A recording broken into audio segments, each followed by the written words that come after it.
नमस्कार, स्वागत है आपका। आप देख रहे हैं गुड न्यूज टुडे। आपके साथ मैं हूं रेखा कड़ाकोटी और वक्त हो गया है आपके खास कार्यक्रम गुड लक टुडे का, जहां पर स्टूडियो में मेरे साथ मौजूद होते हैं पंडित शैलेंद्र पांडे जी। बहुत बहुत स्वागत है पंडित जी आपका इस खास शो में। नमस्कार। तो कार्यक्रम में आज हम बात करेंगे सूर्य की कर्क संक्रांति की। क्या होती है संक्रांति और क्या है कर्क संक्रांति, यह हम पंडित जी से जानेंगे। इसके साथ ही सूर्य के कर्क राशि में प्रवेश का सामान्य रूप से क्या प्रभाव आप पर पड़ेगा, इस पर भी हम बातचीत करेंगे। लेकिन शुरुआत कर लेते हैं गुड लक मंत्र के साथ।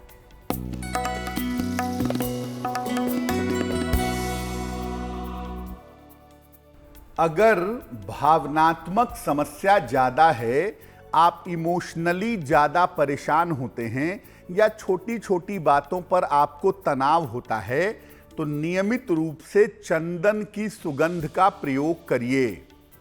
चंदन की खुशबू लगाइए या माथे पर, कंठ पर चंदन का तिलक लगाइए। आपकी जो इमोशनल समस्या है, आपकी जो भावनात्मक समस्या है, वो निश्चित रूप से कम होगी और छोटी छोटी बातों पर जो आप तनाव पालते हैं, उस तनाव में सुधार होगा। साथ ही साथ एक पीतल का या सोने का छल्ला बनवा लीजिए और इसको राइट हैंड की इंडेक्स फिंगर में, दाहिने हाथ की तर्जनी अंगुली में पहनिए, आपको लाभ होगा। तो चलिए, ये तो बात हो गई गुड लक मंत्र की। इसका प्रयोग आप भी कर सकते हैं ताकि आपका भी लक चमक सके। फिलहाल आगे बढ़ते हैं और 16 जुलाई का पंचांग पंडित जी से जान लेते हैं। पंडित जी,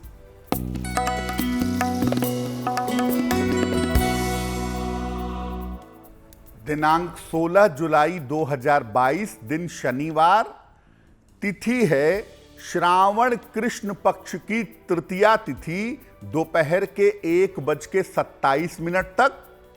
नक्षत्र है धनिष्ठा नक्षत्र, दोपहर के 3:10 तक। चंद्रमा कुंभ राशि में संचरण कर रहे हैं। राहु काल का समय सुबह के 9 बजे से लगभग 10:30 तक। पूर्व दिशा की तरफ यात्रा करने की मनाही है, लेकिन अगर यात्रा करना जरूरी है, मजबूरी है, तो जरा सा घी खाकर और भगवान का स्मरण करके यात्रा करेंगे तो मुश्किल से बचे रहेंगे। तो चलिए, पंचांग भी यहाँ पर पंडित जी ने आपको बता दिया है ताकि आप भी जो अपना दिन है उसकी शुभ शुरुआत कर सके। आगे बढ़ते हैं और अब आते हैं आज के हमारे विषय पर। तो सबसे पहला सवाल पंडित जी आज का हमारा ये है कि संक्रांति की हम बात कर रहे हैं, तो संक्रांति क्या होती है और कर्क संक्रांति खास तौर पर कैसे इसे समझा जाए? बिल्कुल, देखिए, सूर्य जब किसी राशि में प्रवेश करते हैं या किसी राशि पर भ्रमण करते हैं तो इसे कहते हैं संक्रांति। सूर्य हर महीने में राशि का परिवर्तन करते हैं, इसीलिए साल में कुल मिलाकर 12 संक्रांतियां होती हैं। क्योंकि हर बार सूर्य एक राशि में प्रवेश करेंगे, जैसे मिथुन में प्रवेश करेंगे तो मिथुन संक्रांति, कर्क में प्रवेश करेंगे तो कर्क संक्रांति। तो कुल मिला के 12 संक्रांतियां होती हैं, लेकिन 2 संक्रांतियां सबसे ज्यादा महत्वपूर्ण होती हैं। एक हम जानते हैं मकर संक्रांति 14-15 जनवरी के आसपास, और एक होती है कर्क संक्रांति 15-16 जुलाई के आसपास। सूर्य जब मकर राशि में प्रवेश करते हैं तब इसे कहते हैं मकर संक्रांति, और मकर संक्रांति को हिंदू परंपरा में बहुत ज्यादा पवित्र मानते हैं। लगभग उतना ही ज्यादा पवित्र कर्क संक्रांति को भी मानते हैं। जब सूर्य कर्क राशि में प्रवेश करते हैं तब कर्क संक्रांति होती है। मकर संक्रांति से वातावरण में गर्मी की शुरुआत होती है, अग्नि तत्व की शुरुआत होती है, और कर्क संक्रांति से जल तत्व की शुरुआत होती है। इस समय सूर्य दक्षिणायन होते हैं, इसलिए वातावरण में तमस बढ़ता चला जाता है। यानी कर्क संक्रांति के बाद के जो 6 महीने होते हैं उनको हम सामान्यतः नकारात्मक समय या हल्का सा निगेटिव समय कहते हैं, और मकर संक्रांति के बाद के जो 6 महीने होते हैं उन्हें हम पॉजिटिव समय भी कहते हैं। इस बार की जो कर्क संक्रांति है वो 16 जुलाई को है। 16 जुलाई को सूर्य देव कर्क राशि में प्रवेश कर रहे हैं और ये दिन बड़ा महत्वपूर्ण है शुभ कार्य करने के लिए, पुण्य कार्य करने के लिए और दान देने के लिए। तो जितना महत्वपूर्ण, जितना मूल्यवान मकर संक्रांति का मौका होता है, कर्क संक्रांति का मौका भी उतना ही ज्यादा मूल्यवान है, उतना ही ज्यादा कीमती है।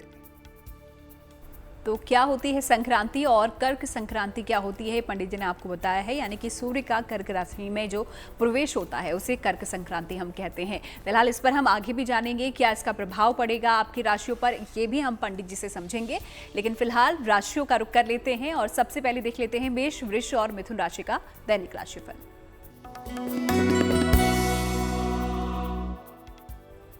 मेष राशि, आपका स्वास्थ्य बेहतर दिखाई दे रहा है और यह बेहतर बना रहेगा। परिवार में शुभ कार्य के योग बन रहे हैं, लेकिन आपको ध्यान रखना है बेवजह का क्रोध मत करिएगा।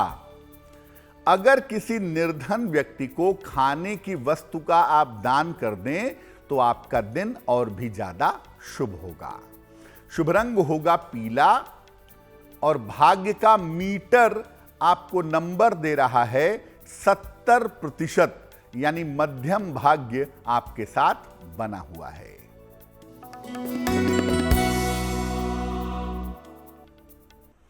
वृषभ राशि, पारिवारिक जीवन में आपके सुधार होता दिख रहा है।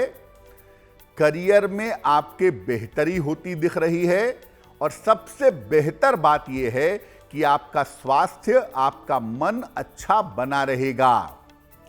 एक लोटा जल पीपल के वृक्ष में आप समर्पित करिए, आपका दिन और भी ज्यादा शुभ होगा।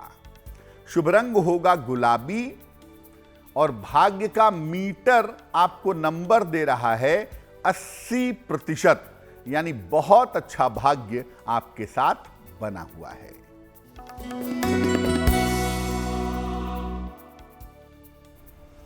मिथुन राशि, रुका हुआ धन इस समय आपको प्राप्त होगा।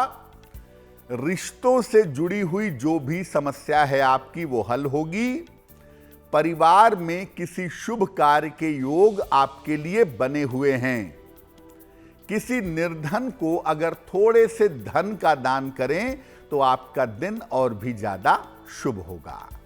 शुभ रंग जिसका प्रयोग करेंगे वो होगा धानी और भाग्य का मीटर आपको नंबर दे रहा है 75%, यानी उत्तम भाग्य आपके साथ बना हुआ है।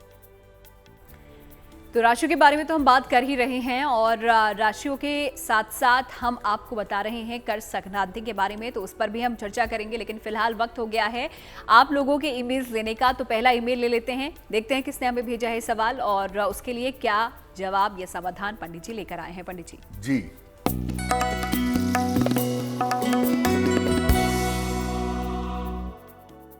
पहला जो प्रश्न है आज का वो हमें हर्षिता मलिक ने लिखा है।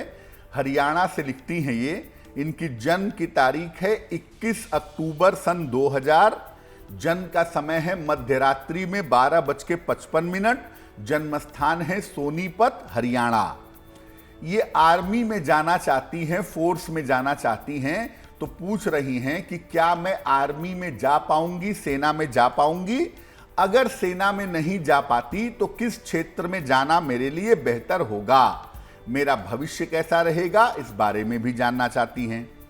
हर्षिता, आपकी कुंडली बनती है कर्क लग्न की और आपकी राशि भी बनती है कर्क राशि। महादशा बुध की और अंतरदशा बृहस्पति की चल रही है जुलाई 2024 तक। बिल्कुल आपकी कुंडली में आर्मी में जाने के, पुलिस में जाने के, सेना में जाने के योग बनते हैं और 2023-24 उसके लिए बहुत अच्छा समय है। जब आप आर्मी की नौकरी के लिए तैयारी करें, उसमें सिलेक्शन होने की संभावना कुंडली में जरूर बनती है, पहली बात। दूसरी बात यह है कि इस कुंडली का भविष्य उज्जवल है, इसमें चिंता करने की जरूरत नहीं है। बढ़िया नौकरी, बढ़िया करियर और बढ़िया पोजीशन इसमें दिखाई दे रही है। समस्या कहाँ है? जब भी विवाह करेंगी कुंडली मिला करके सोच समझ के निर्णय लीजिएगा, क्योंकि इस कुंडली में वैवाहिक जीवन में दिक्कतें दिखाई दे रही हैं। शादी का निर्णय अगर सोच समझ के लेती हैं तो बाकी मामलों में कोई समस्या नहीं है। क्या उपाय करेंगी? एक देसी मूंगा वजन में 10-12 रत्ती तांबे या सोने की अंगूठी में, दाहिने हाथ की अनामिका अंगुली में मंगलवार को सवेरे आपको धारण करना चाहिए। रोज सुबह सूर्य भगवान को जल चढ़ाइए और सुबह एक बार, शाम को एक बार हनुमान चालीसा का पाठ करिए, आपके लिए बहुत शुभ रहेगा। तो अगर आप भी कुछ सवाल पंडित जी से पूछना चाहते हैं, जल्दी से हमें लिख भेजिए। हमारी ईमेल आईडी आपकी स्क्रीन पर फ्लैश हो रही है, इसी ईमेल आईडी पे आपको अपने सवाल भेजने हैं। फिलहाल आगे बढ़ते हैं और कर्क संक्रांति के बारे में पंडित जी से हम जान लेते हैं। क्या होती है ये तो हमने समझ लिया, लेकिन इसका महत्व क्या होता है ये भी समझना जरूरी है। तो आइए जानते हैं पंडित जी से। देखिए, जैसा आपको पहले बताया कि सूर्य देव जब किसी राशि में प्रवेश करते हैं तो उसको हम कहते हैं संक्रांति, और जब कर्क राशि में प्रवेश करते हैं तो इसको हम कहते हैं कर्क संक्रांति। कर्क संक्रांति को हिंदू धर्म में अत्यंत महत्वपूर्ण माना जाता है। इसको श्रावण संक्रांति भी कहते हैं, क्योंकि लगभग इसी समय सावन का महीना शुरू होता है, इसलिए इसको सावन महीने की संक्रांति भी कहा जाता है। इस समय से जो तामसिक शक्तियां हैं, जो निगेटिव एनर्जी है, वो प्रभावशाली होने लगती है, नकारात्मक ऊर्जा बढ़ जाती है। इसीलिए आप देखिए कि कर्क संक्रांति के बाद से मोटे तौर से अगले 4 महीने के लिए शुभ काम बंद हो जाते हैं, क्योंकि जो निगेटिव एनर्जी है, जो तामसिक शक्ति है, वो ताकतवर हो जाती है। ऐसा मानते हैं कि कर्क संक्रांति के बाद जो 6 महीने का समय है वो देवताओं की रात्रि है, देवता उसमें सोते हैं, यानी जो वातावरण की शुभता है वो कम हो जाती है। इस समय देवताओं की शक्ति क्षीण हो जाती है, यानी जो पॉजिटिव एनर्जी है, जो शुभता है, वो कम हो जाती है। इसीलिए आप देखिए कि कर्क संक्रांति के बाद मंगल और शुभ कार्य करने की मनाही होती है। अगर आप चाहते हैं कि इस समय जीवन में शक्ति मिले, शुभता मिले, तो इन 6 महीनों में ज्यादा से ज्यादा पूजा, उपासना और ध्यान आपको करना चाहिए। कर्क संक्रांति का दिन भी उतना ही ज्यादा पवित्र है जितना मकर संक्रांति का है। तो जैसे मकर संक्रांति पर पवित्र नदियों में स्नान करते हैं, ध्यान करते हैं, दान करते हैं, वैसे ही कर्क संक्रांति पर भी पवित्र नदी में स्नान करना, दान करना बहुत ज्यादा लाभकारी होता है। कर्क संक्रांति पर कुछ विशेष काम जरूर करने चाहिए, और अगर वो विशेष काम आप करते हैं तो आपके जीवन में शुभता पैदा होती है, जीवन की बाधाएं दूर हो जाती हैं।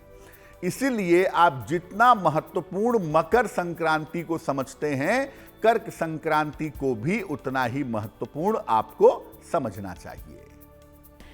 तो कर्क संक्रांति पर पंडित जी से हम जानकारी ले रहे हैं, और अगला जो सवाल पंडित जी यहाँ पर मैं पूछना चाहती हूँ, आपने दान स्नान का जिक्र किया है कि कर्क संक्रांति पर आप दान पुण्य कीजिए, स्नान कीजिए, तो क्या कुछ नियम है, क्या कुछ दान में यहाँ पर करना चाहिए, स्नान किस तरीके से यहाँ पर करना चाहिए? देखिए, सूर्य देव कर्क राशि में प्रवेश कर रहे हैं 16 जुलाई को। तो मुख्य बात यह है कि 16 जुलाई को सुबह 10 बजे के पहले आप स्नान कर लें, सूर्य भगवान को जल चढ़ाएं, उसके बाद शिव जी को जल चढ़ाएं। अगर किसी पवित्र नदी में स्नान कर लें तो बहुत ही शुभ होगा, नहीं तो घर के जल में ही थोड़ा सा गंगा जल मिला करके उस जल से स्नान कर लीजिएगा, पहली बात। दूसरी और महत्वपूर्ण बात यह है कि आपको स्नान करने के बाद मंत्र का जप करना है। तो पहले भगवान शिव के मंत्र का जप करें, नमः शिवाय का या ओम नमः शिवाय का, और इसके बाद सूर्य देव के मंत्र का जप करें, ओम आदित्याय नमः का या ओम घृणी सूर्याय नमः का। इसके बाद जो सूर्य से संबंधित चीजें हैं, जैसे गेहूं है, आटा है, लाल वस्त्र हैं, तांबे के बर्तन हैं, मीठी चीज़ है, इसका दान आप किसी निर्धन व्यक्ति को करिएगा और आशीर्वाद लीजिएगा। कर्क संक्रांति का पर्व आपके लिए अच्छा होगा। कर्क संक्रांति के पर्व पर भगवान शिव की आप जितनी पूजा करेंगे, आने वाले 1 साल में आप उतने ही स्वस्थ रहेंगे। तो अगर आप चाहें तो कर्क संक्रांति के मौके पर एक रुद्राभिषेक भी करवा लें या भगवान शिव की विशेष विधि विधान से पूजा करवा लें, तो वो भी आपके लिए शुभ रहेगा। तो क्या महत्व होता है क्या और किस तरीके से उसको समझा जाए, पंडित जी लगातार आपको बता ही रहे हैं। इसके अलावा आपके जीवन पर क्या प्रभाव पड़ेगा इस परिवर्तन का, ये भी हम पंडित जी से जानेंगे। लेकिन फिलहाल अगली 3 राशियों के बारे में उनसे जान लेते हैं। देखते हैं कर्क, सिंह और कन्या राशि का दैनिक राशिफल। कर्क राशि, व्यर्थ के विवादों से बचाव करिए, करियर पर थोड़ा ध्यान बनाए रखिए और जहां तक संभव हो वाहन सावधानी से चलाइएगा। शनि मंत्र का अगर आप जप कर लें 108 बार तो आपका दिन बेहतर होगा, दिन की मुश्किलें कम होंगी। शुभ रंग होगा समुद्री हरा, सी ग्रीन और भाग्य का मीटर आपको नंबर दे रहा है 60%, यानी मेहनत ज्यादा होगी, भाग्य थोड़ा कम रहेगा।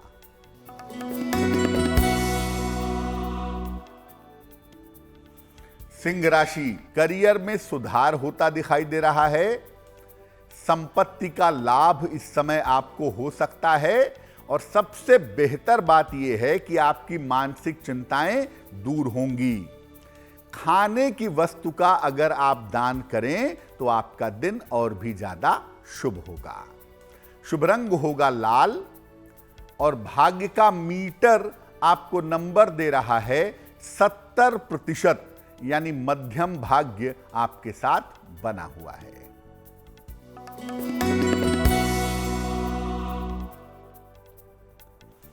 कन्या राशि, व्यस्तता आपकी बढ़ी रहेगी, कारोबार की स्थिति आपकी अच्छी बनी रहेगी, स्वास्थ्य की तमाम समस्याएं आपकी हल होंगी।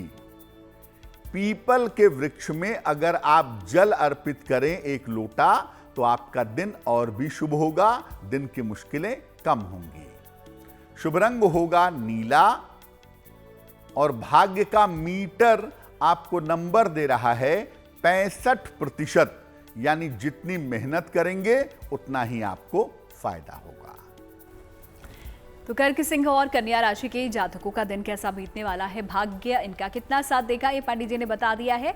आगे भी और भी राशियों के बारे में हम पंडित जी से जानेंगे और साथ ही साथ महा उपाय भी पंडित जी आपके लिए लेकर आए हैं, तो कहीं मत जाइएगा। फिलहाल अगले सवाल पर आ जाते हैं, देखते हैं अगला ईमेल हमें किसने भेजा है और उसके लिए क्या समाधान पंडित जी लेकर आए हैं। पंडित जी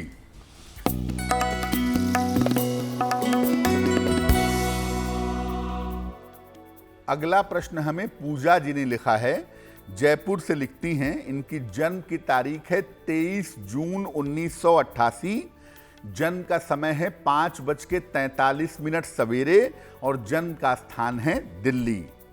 ये लिख रही हैं कि विवाह हुए अभी 1 ही महीना हुआ है, लेकिन विवाह टूटने की नौबत आ गई है, क्या ये शादी चल पाएगी? इसके अलावा इन्होंने अपने पति का डिटेल भी हमें भेजा है। पूजा, आपकी कुंडली बनती है मिथुन लग्न की और आपकी राशि बनती है कन्या। महादशा बृहस्पति की और अंतरदशा शनि की चल रही है नवंबर 2024 तक। पूजा, जो कुंडली आप भेजती हैं या जो आपकी कुंडली का विवरण है, उसके हिसाब से इस विवाह का चल पाना बहुत कठिन है। ऐसा लगता है कि आपसी सुलह समझौते से 2023 की शुरुआत तक ये विवाह भंग होगा और आपकी कुंडली में दूसरे विवाह का योग 2023 के अंत में बनता है। जो दूसरा विवाह होगा वो आपका अच्छा रहेगा, उस विवाह में आप सुखी रहेंगी। इस रिश्ते की सबसे बड़ी मुश्किल ये है कि इसमें तालमेल नहीं है, अंडरस्टैंडिंग नहीं है, एक दूसरे को समझने की स्थिति नहीं है। तो ऐसे रिश्ते को ढोने की आवश्यकता नहीं है, इससे बाहर निकल लेना ही बेहतर है। किसी तरह का तनाव, फ्रस्ट्रेशन मत पालिए, इससे बाहर निकलिए। आप दूसरी शादी करिएगा, आपका जीवन सुखी रहेगा। ये एक जीवन का नकारात्मक फेज है जो बीत जाएगा। क्या करना चाहिए?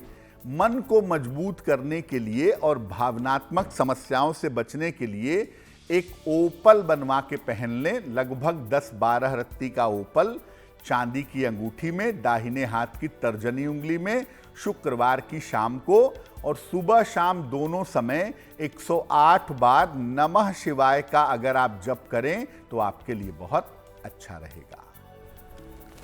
तो चलिए, तो आपके सवाल का जवाब पंडित जी ने दे दिया है। तो एक बार फिर आपको बता दें कि आपको अपने सवाल हमें इस ईमेल आईडी पे भेजने हैं जो कि आपकी स्क्रीन पर आपको नजर आ रही होगी। आगे बढ़ते हुए अगला सवाल पंडित जी से अब हम ले लेते हैं। सूर्य के कर्क राशि में प्रवेश की महत्ता पंडित जी ने हमें बता दी है, लेकिन इस प्रवेश का सामान्य रूप से क्या प्रभाव हमको नजर आएगा, आइए जानते हैं पंडित जी। सूर्य हर एक महीने के लिए जीवन पर गहरा प्रभाव पैदा करता है। अगर कोई व्यक्ति ये पूछता है कि मेरा आने वाला महीना कैसा रहेगा, सिर्फ उसकी कुंडली में सूर्य की पोजीशन देख लीजिए, आप जान जाएंगे उसका आने वाला एक महीना कैसा रहने वाला है। खैर, क्या प्रभाव पड़ेगा? सूर्य कर्क राशि में प्रवेश कर रहे हैं और कर्क राशि में जैसे ही सूर्य प्रवेश कर रहे हैं, शनि और मंगल से दृष्ट हो जाएंगे। शनि की दृष्टि सूर्य के ऊपर पड़ेगी और मंगल की दृष्टि भी सूर्य के ऊपर पड़ेगी। साथ ही साथ सूर्य के साथ बुध भी विद्यमान रहेंगे, यानी 4 ग्रहों का आपसी संबंध बनेगा। सूर्य, शनि, मंगल और बुध। इसमें सूर्य, शनि और मंगल का जो संबंध बन रहा है, यह संबंध हम बहुत अच्छा नहीं कहेंगे। इस संबंध की वजह से देश दुनिया में दुर्घटना की संभावनाएं बढ़ेंगी। जल से आपदा पैदा होगी, खास तौर से अगर हम उत्तर पश्चिमी इलाकों में देखें, महाराष्ट्र और गुजरात की तरफ देखें, या भारत के पूर्वी इलाके में या उत्तर पूर्वी इलाके में देखें, तो वहां जल से आपदा आएगी। भूकंप और भूस्खलन जैसी स्थितियां भी बनेंगी। अब सूर्य चूंकि राज सत्ता का मालिक है, इसलिए पूरी दुनिया में आप देखेंगे कि इस एक महीने में बड़े सारे राजनीतिक परिवर्तन भी होंगे। लगभग 16 जुलाई से लेकर के और लगभग 15 अगस्त तक देश दुनिया में बड़े सारे परिवर्तन होंगे। आम जनता के लिए तमाम समस्याएं बढ़ेंगी और आप देखेंगे कि बहुत सारे लोगों को इस समय नौकरी में दिक्कतें होंगी, लोगों को रोजगार में समस्याएं हो सकती हैं। ये जो समय है, चूंकि सूर्य शनि का संबंध बनेगा, इसलिए जिनकी कुंडलियों में सूर्य की स्थिति ठीक नहीं है, ऐसे लोग अपने ऑफिस में अपने बॉस के साथ विवाद न करें, वरना नौकरी जाएगी। और अगर आप बिजली के सामान का काम करते हैं, कोई टेक्नोलॉजी का काम करते हैं, तो इस समय नौकरी के मामले में आप लापरवाही मत करिएगा, वरना नौकरी में संकट पैदा होगा। तो ज्यादातर लोग नौकरी के मामले में शांति बना करके एडजस्ट करके चलेंगे, पहली बात। और दूसरी बात, इस समय ऐसी जगहों पे न जाएं जहां पे पहाड़ खिसक सकते हो, भूकंप आ सकता हो, बारिश हो सकती हो, बादल फट सकते हो। ऐसी जगहों की यात्रा से इस समय बचिएगा, वही आपके लिए शुभ रहेगा। तो चलिए, किस तरीके का प्रभाव यहाँ पर पड़ेगा सूर्य का कर्क राशि में प्रवेश का सामान्य तौर पर, ये हमने पंडित जी से समझा है। फिलहाल आगे अब अगली 3 राशियों के बारे में उनसे जान लेते हैं, जो कि है तुला, वृश्चिक और धनु राशि। आइए देखते हैं इन 3 राशियों का दैनिक राशिफल।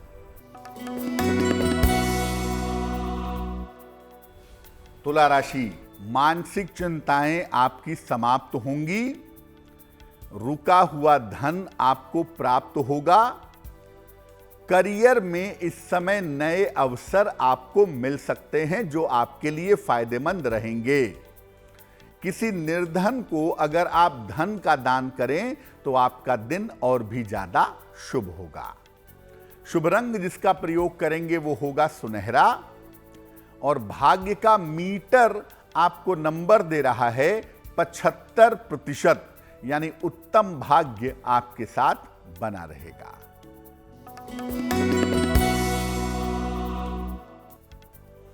वृश्चिक राशि, व्यर्थ की चिंताएं परेशान कर सकती हैं। धन के लेन देन में आपको सावधानी रखनी चाहिए और इस समय जल्दबाजी में कोई निर्णय मत लीजिएगा, वरना निर्णय गलत होगा। शनि मंत्र का अगर आप जप करें तो आपका दिन शुभ होगा, दिन की मुश्किलें कम होंगी। शुभ रंग होगा सफेद और भाग्य का मीटर आपको नंबर दे रहा है 60%, यानी मेहनत ज्यादा होगी, भाग्य थोड़ा कम रहेगा।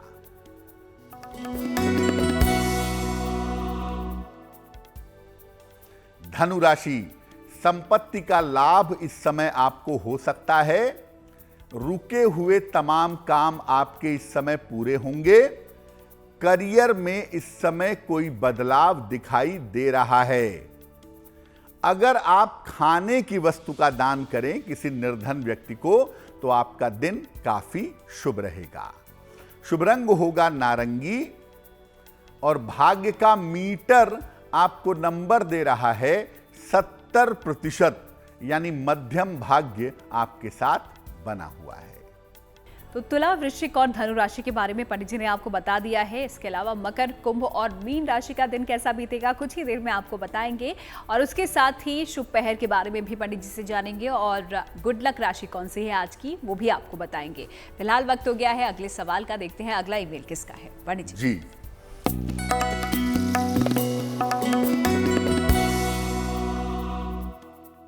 आज का अगला जो सवाल है वो सुनैना जी हमें लिखती हैं अमृतसर से। इनकी जन्म की तारीख है 2 सितंबर 1965, दोपहर में 2:30। जन्म स्थान है उत्तरपाड़ा, पश्चिम बंगाल। ये लिख रही हैं कि स्वास्थ्य काफ़ी खराब है। स्पाइनल कॉर्ड में रीढ़ की हड्डी में दिक्कत है, आर्थराइटिस भी हो गया है। स्वास्थ्य बहुत अच्छा नहीं रहता है। स्वास्थ्य कब तक बेहतर होगा? सुनैना जी, आपकी कुंडली बनती है धनु लग्न की और आपकी राशि बनती है वृश्चिक। महादशा सूर्य की और अंतरदशा शुक्र की चल रही है अप्रैल 2023 तक। सबसे पहले मैं कहूंगा कि अप्रैल 2023 तक आंखों की समस्या से और हड्डियों की समस्या से आपको बचाव करना चाहिए।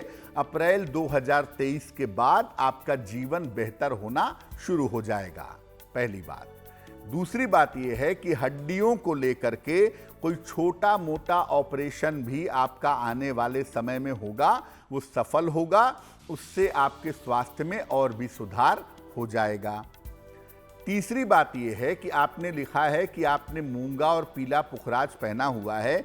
कृपा करके पीला पुखराज निकाल दें, मूंगा आप पहने रहिए। साथ में एक माणिक्य बनवा के पहन लीजिए, लगभग 8-9 रत्ती का माणिक्य, तांबे या सोने की अंगूठी में, बाएं हाथ की लेफ्ट हैंड की रिंग फिंगर में, अनामिका अंगुली में, रविवार को सवेरे एक तो माणिक्य पहन लीजिए। दूसरा, रोज सुबह सूर्य भगवान को जल चढ़ाइए और रोज सुबह और शाम एक बार हनुमान बाहुक का पाठ करिए, आपके लिए बहुत शुभ रहेगा। तो अगर आप भी कोई सवाल पंडित जी से पूछना चाहते हैं, अभी भी देर नहीं हुई है, जल्दी से अपना सवाल लिखिए और भेज दीजिए उसे इस ईमेल आईडी पे जो आप इस वक्त टीवी स्क्रीन पर देख रहे हैं। आइए आगे बढ़ते हैं और अगला सवाल पंडित जी से हम ले लेते हैं। सामान्य तौर पर क्या असर होगा इस राशि परिवर्तन का, ये तो हमने जान लिया है, लेकिन सूर्य के कर्क राशि में प्रवेश पर हमें क्या कुछ करना चाहिए? क्या कुछ ऐसा खास है? क्या कुछ खास सावधानियां हैं? आइए जानते हैं पंडित जी से। जैसे मकर संक्रांति पर मकर राशि में सूर्य का प्रवेश होने पर हम तमाम तरह के विशेष उपाय करते हैं, तमाम तरह की चीज़ें करते हैं, तमाम यत्न करते हैं। तो जब सूर्य देव कर्क राशि में प्रवेश कर रहे हैं 16 तारीख को, तो सूर्य देव के कर्क राशि में प्रवेश पर क्या करेंगे? प्रातः काल सूर्य भगवान की उपासना करिए, सूर्य भगवान को जल चढ़ाइएगा और सूर्य मंत्र का जप करिएगा। ओम आदित्याय नमः, ओम आदित्याय नमः, इस मंत्र का जप करिएगा। इसके बाद निर्धनों को अन्न और वस्त्र का दान करिएगा। गेहूं का, आटे का या गेहूं से बनी हुई चीजों का दान करना अच्छा होगा। पीपल या बरगद का एक पौधा जरूर लगाइएगा। सावन का पावन महीना भी चल रहा है और इस समय पौधे लगाने का समय भी है, तो सार्वजनिक स्थान पर पीपल या बरगद का एक पौधा या 2-3 पौधे लगवा दीजिएगा और एक तांबे का कड़ा या तांबे का एक छल्ला पहन लीजिएगा। अगले 6 महीने तक इसको पहने रखिएगा। अगर आप ऐसा करते हैं तो निश्चित रूप से कर्क संक्रांति आपके लिए शुभ होगी। कर्क संक्रांति पर भगवान शिव की पूजा भी की जाती है, तो आप सुबह सूर्य भगवान को जल चढ़ाएं, उनके मंत्र का जप करें, इसके बाद भगवान शिव की पूजा भी करें और दान जरूर करेंगे। और दान में भी सूर्य की जो वस्तु है वो गेहूं या गेहूं से बनी हुई चीज है, तो गेहूं का या आटे का और वस्त्र का किसी निर्धन व्यक्ति को दान करिएगा। इसके परिणाम बहुत शुभ रहेंगे। तो क्या कुछ खास आपको करना है सूर्य के इस राशि परिवर्तन में? क्या कुछ दान पुण्य करना है? कौन सा मंत्र जपना है? ये आपने पंडित जी से जान लिया है। आइए आगे बढ़ते हैं और अब आखिरी 3 राशियों के बारे में भी उनसे पूछ लेते हैं। देखते हैं मकर, कुंभ और मीन राशि का राशिफल।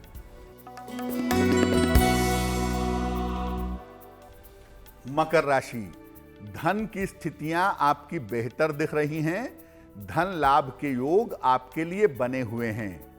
नौकरी में इस समय कुछ बदलाव आपके हो सकता है, बदलाव फायदेमंद होगा। मानसिक चिंताएं आपकी कम होंगी, दिन आपका बेहतर होगा। किसी निर्धन व्यक्ति को अगर आप धन का दान करें तो आपके लिए बहुत शुभ रहेगा।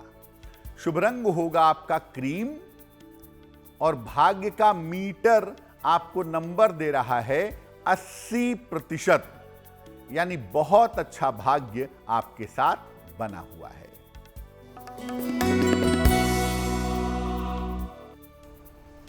कुंभ राशि, स्वास्थ्य आपका अच्छा होता जाएगा।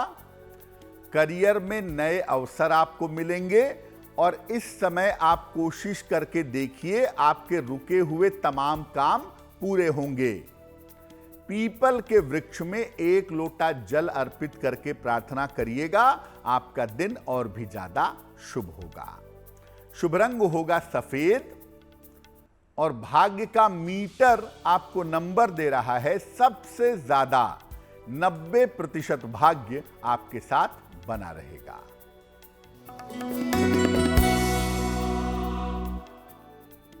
मीन राशि, मानसिक तनाव थोड़ा बहुत रह सकता है, उससे बचने का प्रयास करें। जल्दबाजी में किसी तरह का निर्णय, खास तौर से अगर करियर का निर्णय है तो उसमें जल्दबाजी मत करिएगा। किसी यात्रा पर जा रहे हैं तो यात्रा में सावधानी बनाए रखिएगा। शनि मंत्र का अगर आप जप करें 108 बार तो आपके दिन की मुश्किलें कम हो जाएंगी। शुभ रंग होगा जामुनी और भाग्य का मीटर आपको नंबर दे रहा है 60%, यानी मेहनत ज्यादा होगी, भाग्य थोड़ा कम रहेगा। तो सभी राशियों के बारे में पंडित जी ने आपको बता दिया है, किस तरीके से आप लोगों का दिन बीतेगा, भाग्य आप लोगों का कितना साथ निभाएगा, ये हमने जान लिया है। कुछ ही देर में आपको गुड लक राशि भी बताएंगे और साथ ही साथ देंगे एक महा उपाय, लेकिन उससे पहले वक्त हो गया है आज के आखिरी ईमेल लेने का। तो देखते हैं आखिरी जो सवाल है वो हमें किसने भेजा है और क्या समाधान पंडित जी उनके लिए दे रहे हैं। पंडित जी।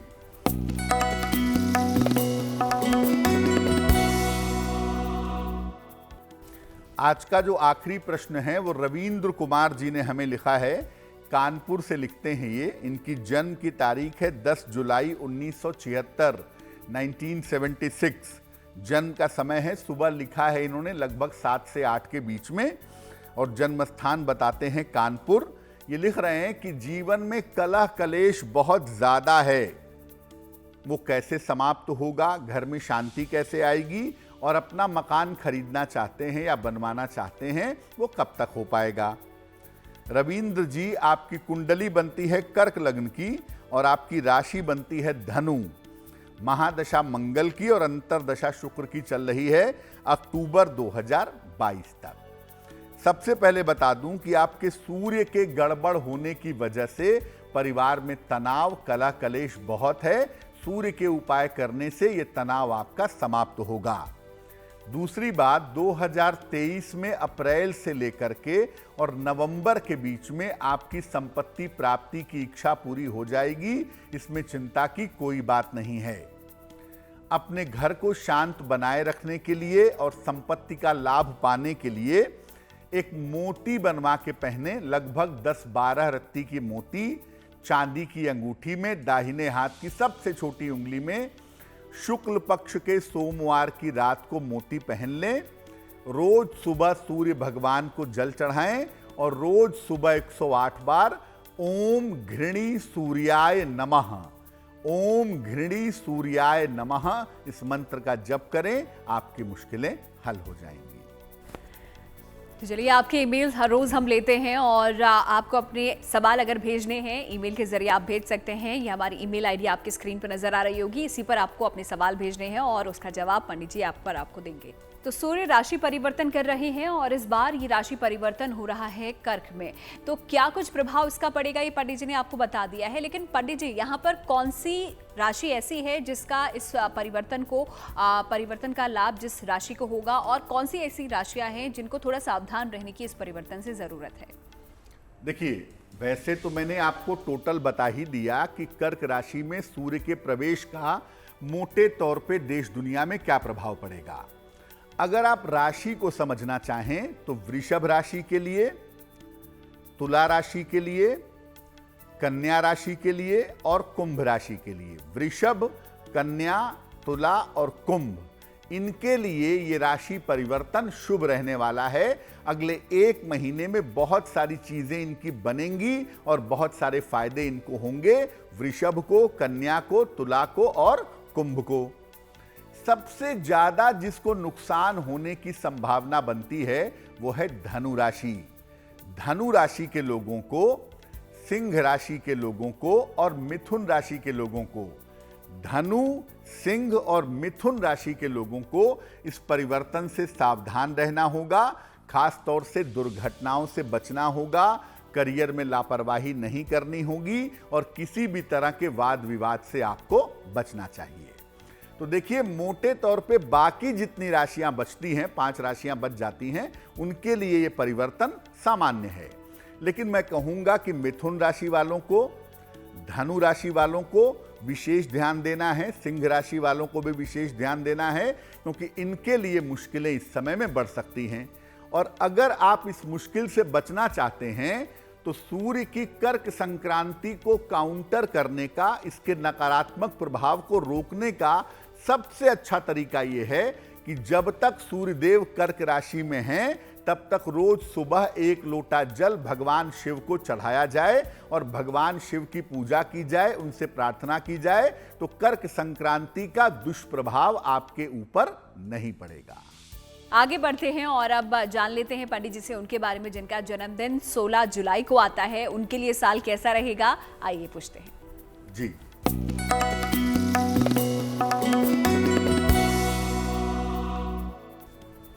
जिन लोगों का जन्मदिन 16 जुलाई को है, उन्हें हम सबकी तरफ से जन्मदिन की हार्दिक शुभकामनाएं। आने वाले वर्ष में आपके जीवन की तमाम समस्याएं दूर होंगी, रोजगार में परिवर्तन होगा और आपको सफलता मिलेगी। कर्ज की और आर्थिक समस्याएं भी आपकी हल हो जाएंगी। ध्यान कहां रखना है, स्वास्थ्य में थोड़ा उतार चढ़ाव रह सकता है, इसका ध्यान आप बनाए रखिएगा। क्या उपाय करेंगे? पूरे साल भर गणपति अथर्व शीर्ष का अगर आप पाठ करें तो आपके लिए वर्ष बहुत अच्छा रहेगा। और वक्त हो गया है आज की जिज्ञासा को दूर करने का। और आज की जिज्ञासा पंडित जी ये है, क्योंकि कहा जाता है कि शनिवार को आपको बाल नहीं कटवानी चाहिए, दाढ़ी वाड़ी नहीं बनवानी चाहिए। इसके पीछे की वजह आपसे जानना चाहेंगे कि आखिर ऐसा क्यों कहा जाता है।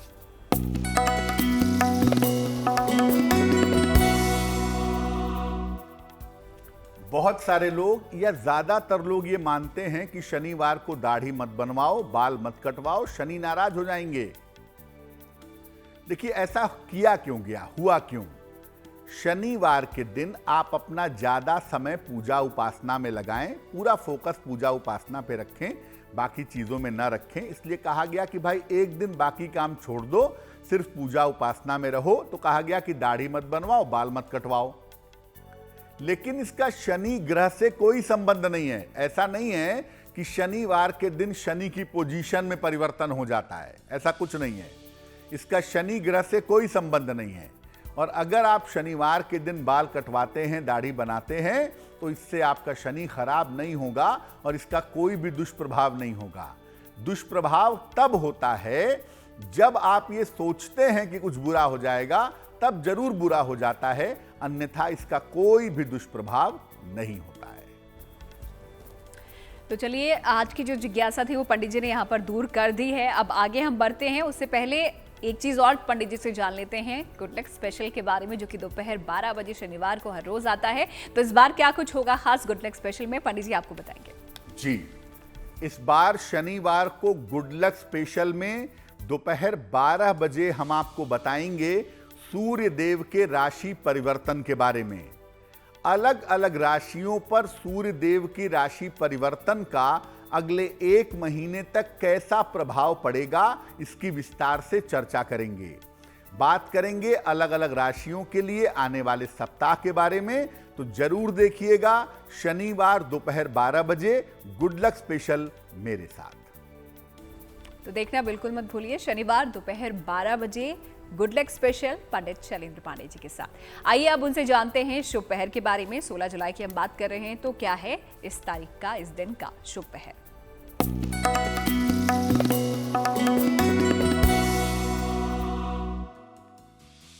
बात करते हैं शुभ पहर की। दिनांक 16 जुलाई 2022, दिन शनिवार। शुभ पहर का समय है शाम को 7:30 से रात के 9 बजे तक। इस समय में पीपल के नीचे सरसों के तेल का दीपक जलाएं और शिव मंदिर में घी का दीपक जलाएं। आपको धन और संपत्ति का निश्चित लाभ होगा। लेकिन आप करेंगे शुभ पहर में ही, यानी 16 जुलाई शनिवार को शाम को 7:30 से रात के 9 बजे के बीच में। और अब वक्त हो गया है गुड लक राशि के बारे में जानने का। और आजकल हम बात कर रहे हैं या फिर चर्चा कर रहे हैं राशियों की कमजोरी की। तो चलिए जान लेते हैं आज की गुड लक राशि कौन सी है, पंडित जी।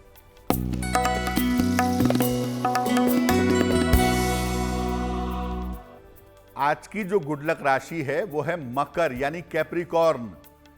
इनकी सबसे बड़ी समस्या है कि ये दूसरों पर बहुत जल्दी भरोसा करते हैं।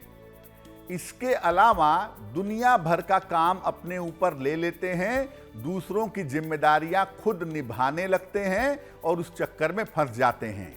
देखिए, मैं मना नहीं करूंगा ऐसा मत करिए, लेकिन अपने लिए भी कभी सोचिए, अपने लिए भी कभी समय निकालिए, तो आपके लिए अच्छा होगा। मकर राशि वाले अगर नियमित रूप से भगवान शिव की और शनिदेव की उपासना करें तो इनका जीवन सुखी रहता है। और चलिए, कार्यक्रम के आखिर में अब हम पहुंच चुके हैं और यहाँ पर पंडित जी आपको एक महा उपाय देते हैं। तो आज कौन सा महा उपाय हमारे लिए वो लेकर आए हैं, आइए जानते हैं। जी,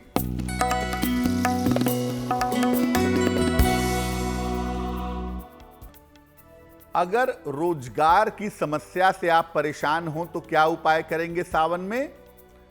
सावन के शनिवार को सुबह शिवलिंग पर गुड़ और जल अर्पित करिए। थोड़ा सा गुड़ पहले चढ़ाइए शिवलिंग पर, उसके बाद जल चढ़ाइए।